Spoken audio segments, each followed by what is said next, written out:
What if the greatest burden you carry wasn't your mortgage, your credit card, or even your student loan? What if it was the hidden weight of a $33 trillion debt that the system engineered for you to bear? What if this massive number wasn't simply a result of spending, but a strategic creation of credit loops, invisible leverage, and hidden obligations nobody elected you to carry? Right now, you feel the aftershocks. Rising grocery bills, stagnant wages, shrinking retirement options. We were told the economy is strong, the recovery is complete. But what if the pain wasn't just bad luck? What if it was the bill for a deal you never signed? Today we're peeling back the facade to expose how the US debt has become a machine, an engine of profit for a few and a silent collapse for many.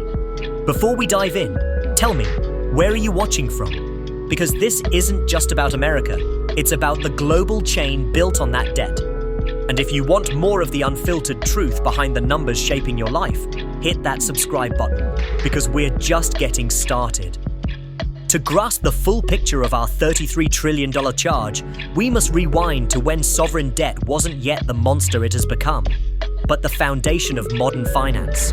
Back in the decades following World War II, the United States emerged as the world's economic center. US. Government debt, while high, was manageable, spread over generations and anchored in production. Sound familiar? Then fast forward to the 1980s and 90s. Deregulation swept Wall Street. The financial sector broke down traditional boundaries. Sound familiar? Into the 2000s came the first big shock, the 2008 crisis. Governments borrowed massively to thwart collapse. Sound familiar? What changed after the crisis is critical.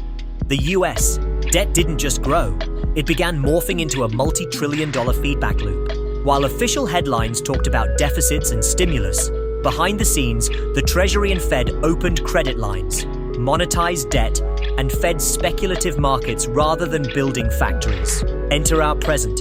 According to the Congressional Budget Office and other reports, the US gross national debt surpassed $33 trillion by mid-2023. Today, the debt is over $36 trillion.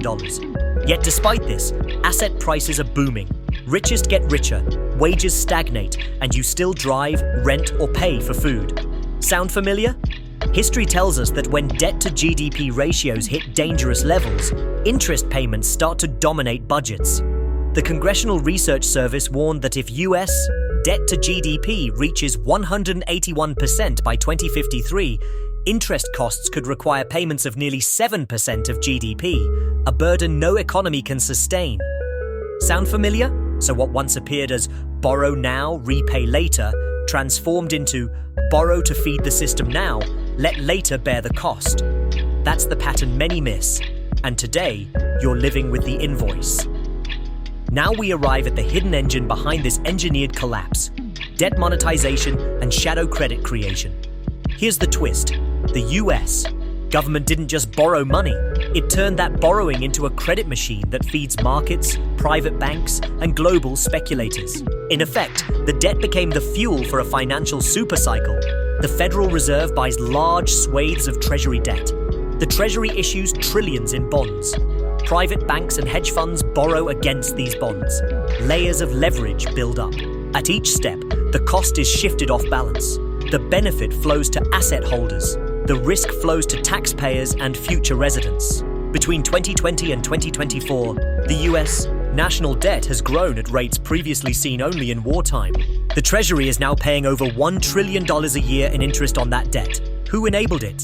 Not just the Fed or Treasury in isolation, but an institutional architecture built on revolving doors between financial institutions and government. Executives became regulators. Regulators became bankers. The system overlapped its own checks. And here is the cliffhanger. You won't believe the name linked to the internal architecture that turned US sovereign debt into a speculative engine. The receipt is wilder than you think.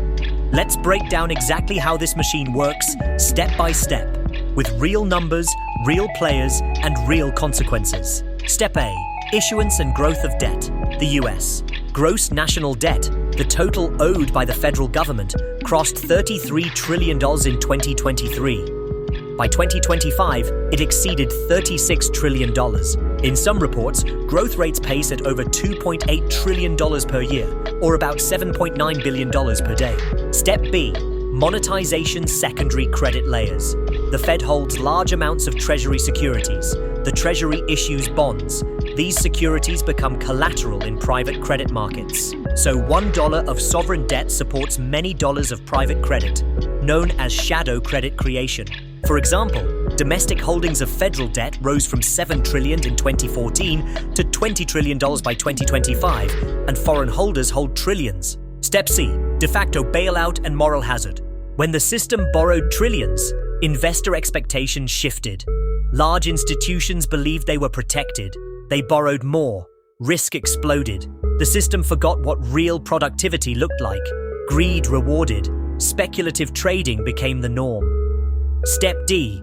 Invisible tax on the public. Here's the trick. While debt servicing and credit layer growth don't always hit the headlines, the cost is felt in higher inflation, lower real wages, weaker government programs. The House Budget Committee warned that the US debt now stands at 122% of GDP, interest payments becoming the fastest growing budget category. Step E. Trigger points tipping mechanisms. When debt to GDP rises, two things happen. 1. Confidence in ability to repay erodes. 2. Borrowing costs escalate. Ratio. 1 trillion PARS annual interest payments. $7.9 billion per day addition in some reports. Consequences. Governments have to borrow to service existing debt. Raising more debt, KAMOS less for infrastructure, health, education, wages. Global investors hold US debt and speculate against it. The dollar's reserve role is tied to trust. Risk that trust erodes. Money that could have fueled new factories, new jobs, infrastructure instead fuels asset bubbles and speculation. Moral hazard. Bankers win. Taxpayers lose. Sound familiar? Why nobody talks about it? Because the mechanism is hidden. It isn't a headline, "We borrowed $33 trillion," as much as "We borrowed and turned that into a credit machine servicing everyone else's bets." The people who built it also regulate it. That is the cover. As the debt grows, the system's resilience shrinks. We are no longer in an economy primarily driven by production. We're in one driven by perpetually issued debt. That shift is the collapse. It's not coming, it's already underway. Real-world example. The pandemic years saw stimulus borrowing, record deficits, debt explosion. Institutional investors realized holding US debt was safe. But that assumption is a bet on endless issuance. Today's issuance supports not only governments, but layered borrowing in private markets. Final insight. Every dollar of US debt is a claim on future output. Multiply that by tens of trillions. The machine forks pieces of that claim into speculative credit. When the production cannot meet obligations, the system unravels. The debt isn't the problem. It's the mechanism of credit built on it. You're paying in dollars that buy less. You're paying because the system redirected your future into someone else's profit. That's the hidden invoice. We are at a moment where this machine is moving faster. Credit spreads, sovereign debt, derivatives, global connectivity means any shock cascades. The next collapse won't be local. It will be a cascade through global finance. When US sovereign debt becomes a climate of doubt, the dollar's dominance, global reserves, trade financing all falter. Because this isn't a crisis of money, it's a crisis of trust. Institutions built on borrowed time, policies built on borrowed capacity, and citizens bearing borrowed burdens. Denial is the real engine of collapse. Because when you don't recognize the cost, you don't act. And the contracts already signed, via debt, via leverage, are quietly being enforced. What are we to do? Start by asking questions. Start by recognizing that stability without transparency is illusion, that faith in institutions without accountability invites exploitation. The question now isn't if the next stage of collapse arrives, but when we feel it in our paychecks, rents, savings, everyday lives. If this breakdown opened your eyes, share it with someone who still believes debt is just government spending. Because it always carries a cost. Before you scroll away, ask yourself, are we wiser now? Before you scroll away, ask yourself, are we wiser now? Or just walking the same path in better suits? Hit subscribe for more deep dives into the truths that textbooks skip, and drop a comment below.